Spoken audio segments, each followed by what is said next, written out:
наша речка.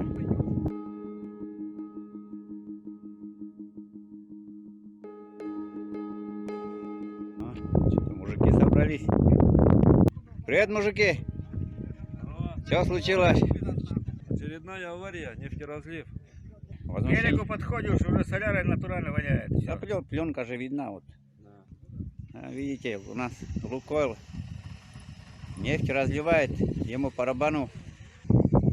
Местных уже за людей не считают, им главное деньги. Где эта чертова рыбоинспекция? Чего она не смотрит сейчас? Дорог нет ни хрена, мужики своими силами все делают. Как на рыбалку, так тоже хрен выйдешь, приедет рыбоинспекция. Рыбу пособирает, бензин и еще что-нибудь. Вложиться в село, хрен кто вложится.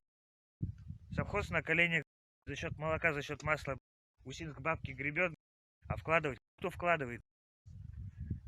Потом приезжаешь в деревню жить с города, думаешь, в деревне лучше, ни хорошего нет.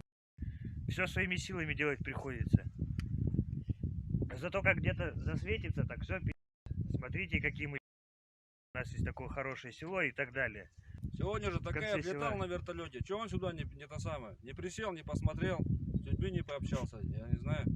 А зачем ему с народом общаться? Скажут, что облет сделан, все нормально, да?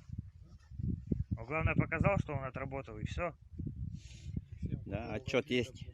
Вот надо их сюда загнать и так же, чтобы вот они дать трактора наши, пусть дорогу делают, реку чистят своими силами. Привыкли за счет народа жить.